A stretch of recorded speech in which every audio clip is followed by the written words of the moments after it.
대단히 반갑습니다. 주님의 평안으로 문안합니다.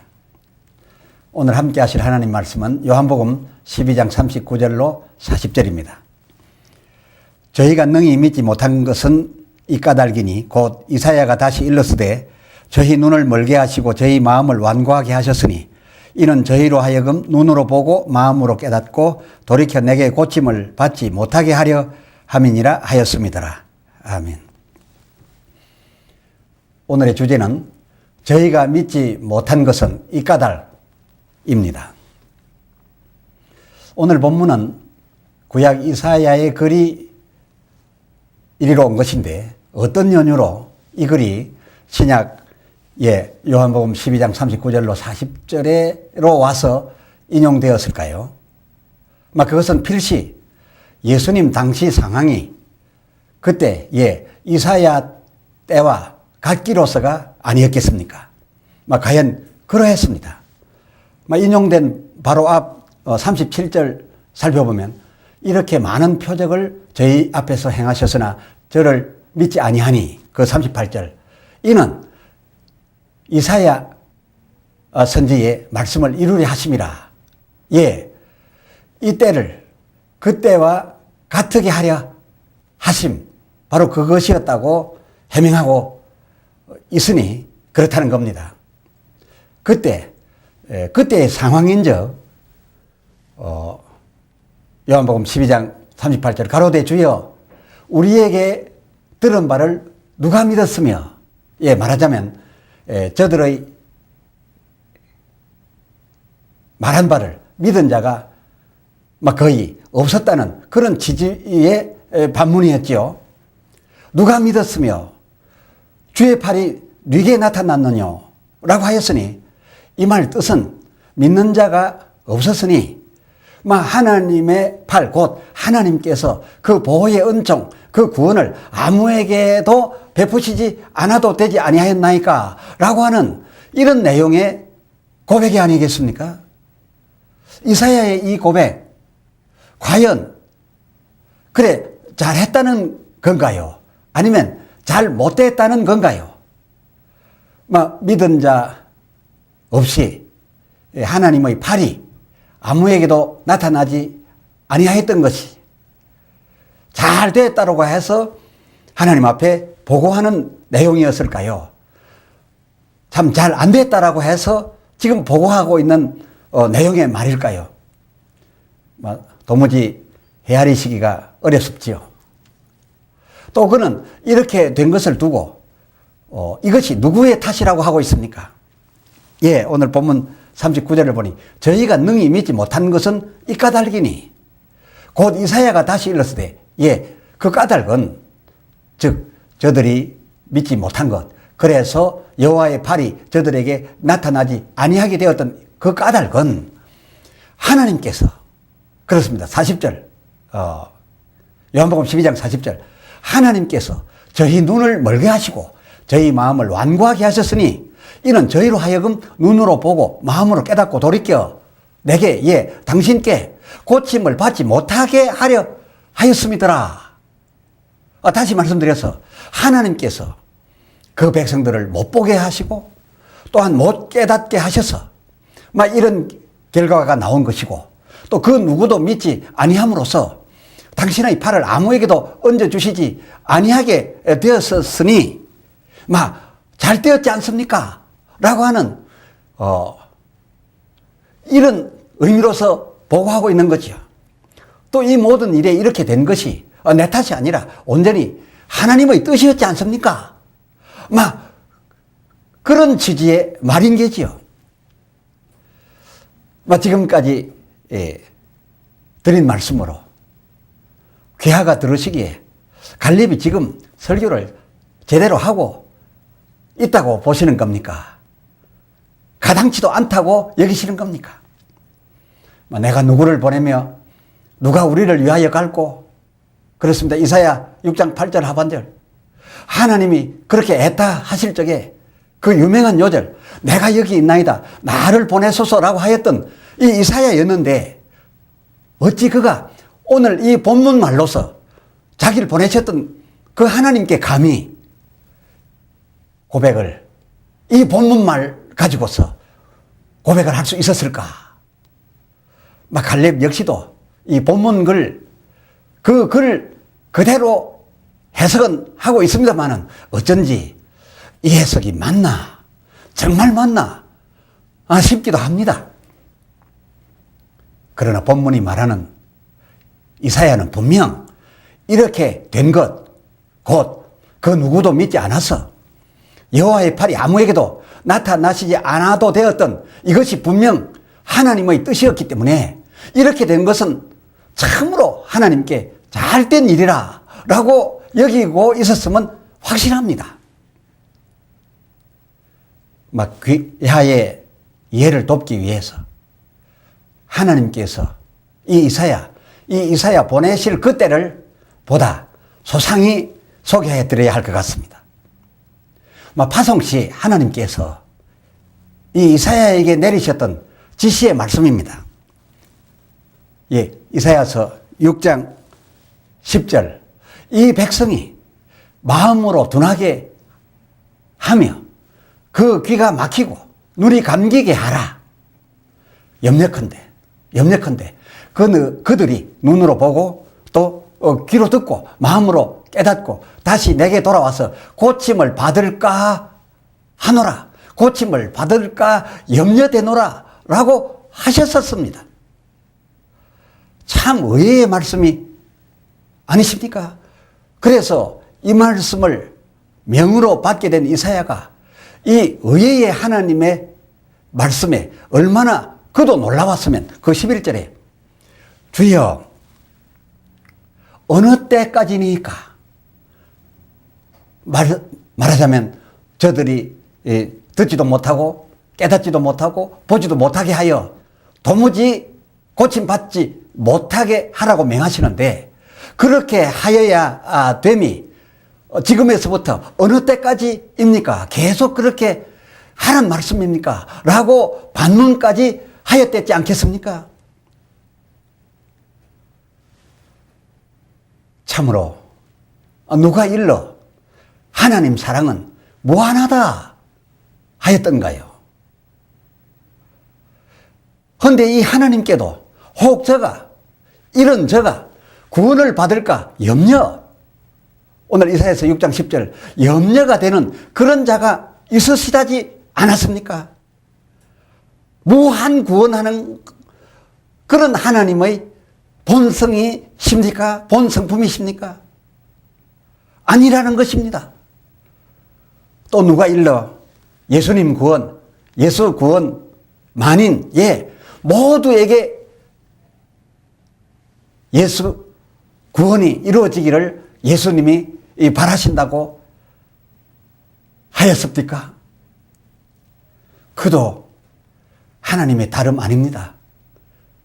하나님의 다름 아니어야 삼위일체가 되는 하나님의 아들이 아니겠습니까?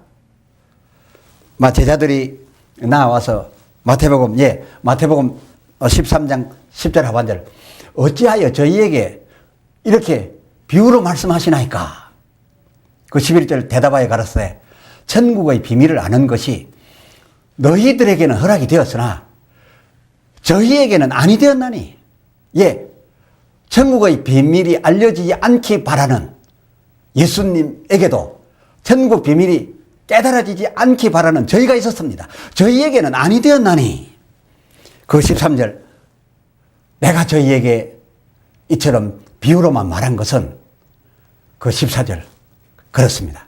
이사야의 예언 곧 그 14절 하반절 이사야의 예언 곧 눈으로 보고 귀로 듣고 마음으로 깨달아 돌이켜 내게 고침을 받을까 두려워함이니라 라고 예수님께서도 이 말을 받고 계신 겁니다. 예수님께도 혹 하나님께서 염려하신 바 그들이 깨닫게 될까 봐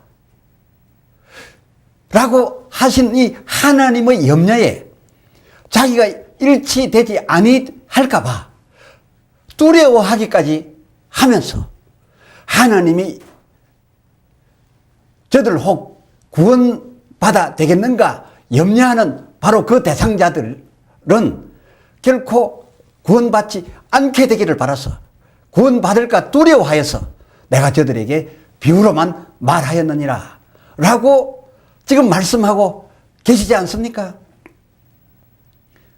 이점까지 말씀을 드렸으니 오늘 이 문제의 이사야가 본문 글 고백을 가지고서 하나님의 앞에 어찌 그리 당당하였었는지 이해가 되셨으리라 생각이 됩니다. 그렇다라고 한다면 하나님께서 그렇게도 구원받을까 염려가 되셨던 그 자들은 대체 어떤 류의 인간들이었을까요? 하나님뿐만 아니라 예수님께서도 이런 류의 인간들이 구원을 받을까 봐 두려워까지 하셨다는데 과연 그 자들은 어떤 류의 사람들이었는지 이사야서 5장 18절을 보니 그들은 이런 자들이었습니다. 지도자들이었는데 거짓으로 끈을 삼아 그 백성을 죄악을 가지고 이끄는 그런 자 화 있을진저. 그 20절 또한 백성을 이끌면서 악을 선하다라고 하고 선을 악하다고 하고 그리고 흑암으로 강명을 그리고 광명으로 흑암을 삼으며 쓴 것으로 단 것을 또 단 것으로 쓴 것을 삼아서 그 백성들로 그렇게 받아들이게 하는 그들은 화 있을진저였습니다. 이사야 때 그때나 지금 때나 마찬가지 그 종류의 사람들에 대한 하나님의 생각, 그 아들 예수의 생각은 변치 않았습니다. 그들이 깨닫게 된다면 어쩔 수 없이 고쳐줘야 할 텐데 깨달으면 고침을 받을 터인데 그렇게 되기를 원치 아니하시고 그들은 차라리 그대로 끝까지 나가서 화 있을진저 화 받으라는 것이 아버지 하나님의 뜻이요 또 그 아들의 하나님의 뜻이 그대로 이루어지기를 바랐던 것이죠. 하나님의 양무리를 이끄는 자 되어서 자기의 유익을 따라 이든지 아니면 자기가 그릇 깨달아서 이든지 간에 하나님의 말씀을 그릇 가르쳐 하나님 당신의 백성을 구렁텅이로 빠뜨리우는 그런 자들, 바로 그런 자들이 이 화 있을진저의 대상이었습니다. 그런 자들이라면 잘 가르쳐줘 잘 깨닫게 해서 고침을 받을까 참으로 하나님이 염려된다는 거죠. 마치 예수님 시대의 제사장, 서기관들과 바리새인 같은 그런 류의 인간들이었죠. 그래서 오늘 본문에 그 이사야의 글이 이끌려 와서 인용이 되어진 것이죠. 이사야 그때의 지도자나 예수님 당시의 이 지도자들이나 꼭 같은 류의 그런 염려 대상이었기에 이사야의 글이 오늘 요한복음 이 본문에 왔다는 겁니다. 이처럼 이사야의 때뿐만 아니라 예수님의 때에도 그 같은 류의 사람들이 있었지만 그 후 지금 오늘날에도 백성을 이끌어가는 지위와 그 권세 가진 자리에 있으면서 이 예수님 때에 염려스럽고 두려웠던 그들과 같은 역할을 하고 있는 자들이 있다라고 한다면 이것은 이사야 때라고 해서 다르고 예수의 때라고 해서 다르고 오늘이라고 해서 다르겠습니까? 마찬가지. 저들은 하나님으로부터 차라리 화 있을진저가 될지언정 고침을 받는 것은 염려의 대상, 두려움의 대상이 아니겠는지요. 그런데 이런 사람들 중에 고침받는 자가 과연 전혀 없었을까요? 그렇지 않습니다. 전혀 없었을 거라면 하나님께서 왜 고침받을까 염려하셨고, 예수님께서 왜 저들이 고침받을까 두려워하셔서 잘 알아듣지 못하게 비유로만 했겠습니까? 그런 그들 중에도 참 고침받는 자가 들어 있었다는 겁니다. 또 있을 거라는 겁니다.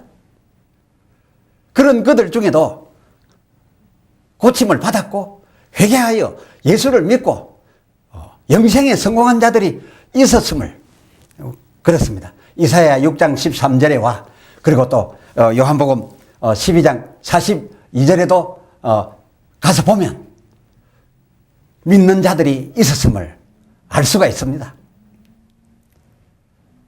어떻게 하여 믿었겠습니까? 그런 중에도 이 말씀을 듣고서 정신을 차렸다는 거죠. 그래서 회개하고 깨닫고 고침을 받아서 성공에 들어간 자들이 꽤나 있었음을 성경은 말해주고 있습니다. 오늘 말씀을 마감하려고 하면서 몇 가지 사실을 오늘 함께 새삼스럽게 확인해 보고자 합니다. 그 하나는 우리가 전할자로 보냄을 받았다라고 해서 그 상대할 사람들을 다 믿게 하여야 하는 것은 아니라는 것입니다. 다 믿게 하는 것만이 하나님의 뜻은 아니라는 것입니다. 그리고 또 그 둘은 주께 얄미운 자라도 고침받을까 염려스럽고 두려운 자라도 그런 대상의 사람이라도 전하는 복음을 듣고 진정으로 깨달아 회개를 한다면 비록 그들이 회개하여 구원받게 되는 것이 싫었을지라도 그들을 고침받았다면 그들을 천국에, 당신의 천국에 드릴 수밖에 없다는 것, 그것도 오늘 또한 새로운 발견으로 우리가 붙잡게 되었으며, 그 셋째는, 그 셋은 보냄받은 자는 예수님처럼 과연 그 보낸 자의 뜻을 어길까?